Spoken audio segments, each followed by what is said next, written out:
Hola, bones! Ets el podcast de català d'Idiomes amb en Pablo. A l'episodi d'avui parlem dels idiomes i les emocions.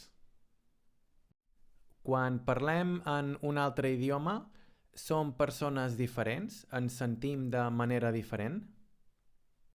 I són diferents les emocions que senten les persones que parlen diferents idiomes? En aquest episodi intentarem respondre a aquestes preguntes. Per començar, mirem algunes dades. La plataforma d'aprenentatge d'idiomes online, Preply, va fer una enquesta a l'agost de l'any 2025 a unes 3.608 persones de 6 països diferents: Estats Units, Alemanya, Espanya, Regne Unit, França i Japó.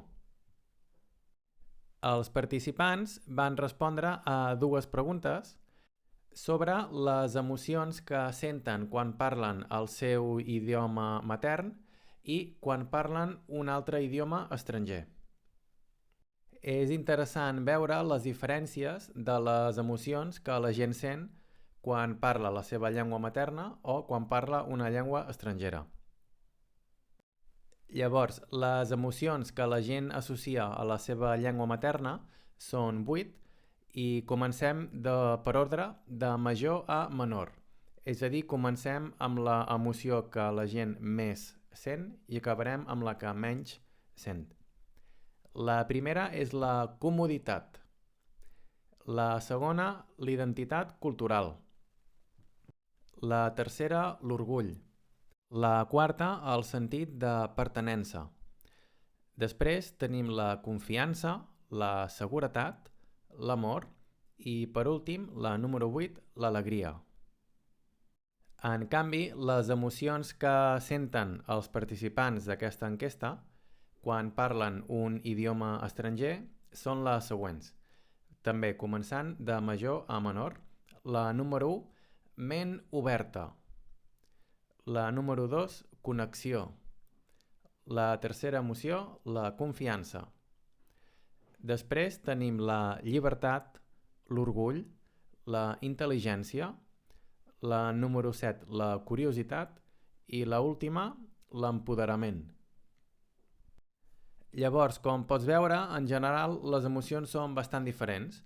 Les emocions que té la gent quan parla el seu propi idioma doncs són més d'això, no? De comoditat, de sentir-se com a casa. En canvi, quan parlen un idioma estranger és més d'obrir la ment, pensar en altres cultures i connectar amb gent d'altres cultures.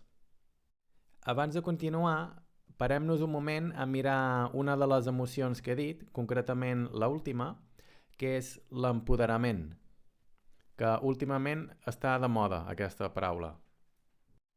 Empoderament prové del verb poder, de puc anar, puc menjar, puc aprendre, i també està connectat en significat amb el substantiu, el poder, que és la capacitat de poder fer el que vols o de poder controlar les situacions i les persones. Doncs bé, l'empoderament és aquesta emoció de que abans no podies fer una cosa i ara sí la pots fer. I últimament, amb el tema del feminisme o de les persones de diferents orientacions sexuals, s'utilitza bastant aquesta paraula. Però bé, continuem. Si sentim diferents emocions quan parlem idiomes diferents, significa això que som persones diferents quan parlem altres idiomes? Si quan parlo en català sóc més rialler i dic més coses estúpides que quan parlo en anglès, o si parlo en japonès em sento més intel·ligent, significa que sóc una persona diferent segons l'idioma que parli? Què creus tu? Segur que per a algunes persones la resposta és un sí, són persones diferents, i per altres serà un no. Potser una resposta més neutra és que som la mateixa persona, però actuem de manera diferent segons l'idioma i el context. Per exemple, si jo parlo català a casa amb la família i amb els amics i parlo l'anglès a la feina, doncs les emocions que jo tindré en relació a l'anglès seran diferents de les del català. I és més probable que actuï d'una manera més relaxada i em senti més còmode parlant català que no pas amb l'anglès. Què n'opines tu d'això? Et sents diferent quan parles idiomes diferents? I continuem l'episodi amb el tema de les emocions i els sentiments. I mirem uns números.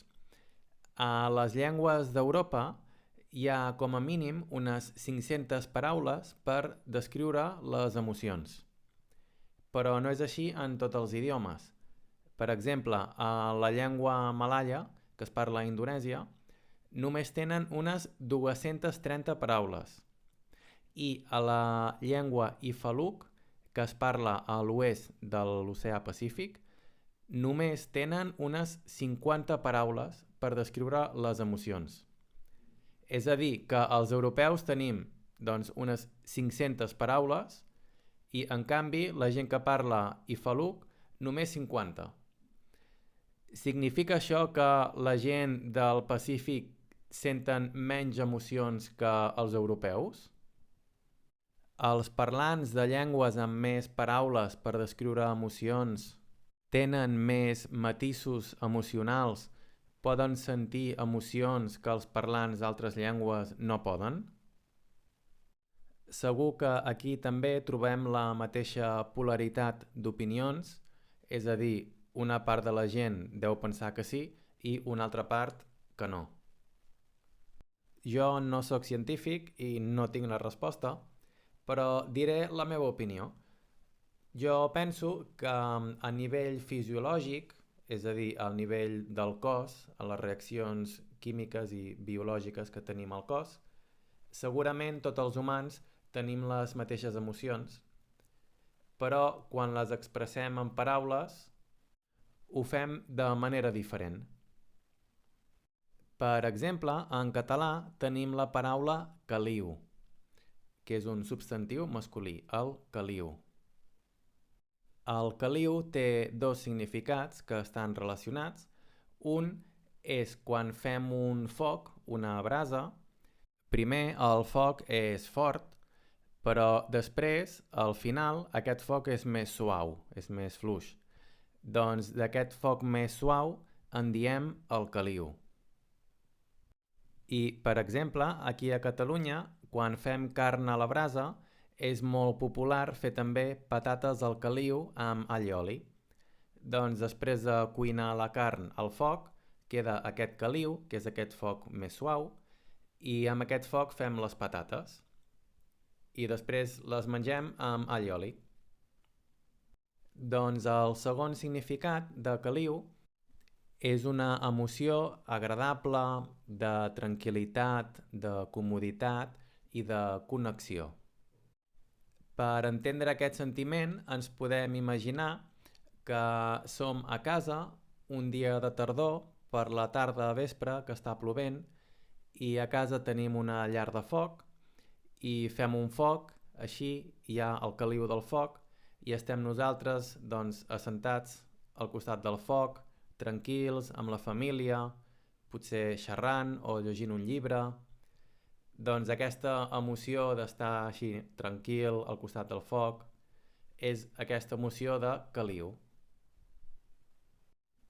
I així doncs, en català tenim aquesta paraula específica per a aquest sentiment. I molts altres idiomes no tenen aquesta paraula. Llavors, els parlants d'altres idiomes no poden sentir aquesta emoció que sentim els catalans? O els catalanoparlants? Els parlants d'aquesta llengua ifaluk o de xinès o d'urdu no podran saber mai què és aquesta emoció? Bé, jo penso que segurament sí poden sentir aquestes emocions perquè són persones, com tothom, però no tenen la paraula per transmetre aquesta emoció o aquesta informació específicament. I precisament aquest fet de transmetre emocions amb les paraules sí que és diferent en cada idioma. És a dir, que una mateixa paraula pot provocar emocions diferents en parlants de diferents idiomes. Sobre aquest tema hi ha un estudi científic interessant publicat a la revista Science pel professor de la Universitat de Carolina del Nord. I el nom del professor es diu Joshua Conrad Jackson. Doncs ell i el seu equip han fet un estudi amb paraules emotives d'unes 2.474 llengües diferents que es parlen avui en dia i han trobat que les persones es refereixen a coses o emocions diferents amb les mateixes paraules. És a dir, si jo dic alegria en català o la dic en un altre idioma diferent, pot ser que l'emoció que transmet aquesta paraula sigui totalment diferent. Això es veu especialment bé amb la paraula sorpresa. La paraula sorpresa en alguns idiomes té un significat positiu, però en d'altres té un significat negatiu. És a dir, si una persona apareix de cop i volta i diu sorpresa, doncs per als parlants d'alguns idiomes serà una cosa positiva, com una festa d'aniversari, però per als parlants d'altres serà una cosa negativa, com per exemple una pel·lícula de terror. Què et sembla? Interessant, oi? Quina emoció sents tu quan algú et diu sorpresa? I tu també et sents d'una manera diferent quan parles la teva llengua materna i quan parles català? Bé, espero que l'episodi d'avui t'hagi semblat interessant. Com sempre, moltes gràcies per estar aquí i ens escoltem al següent episodi. A reveure!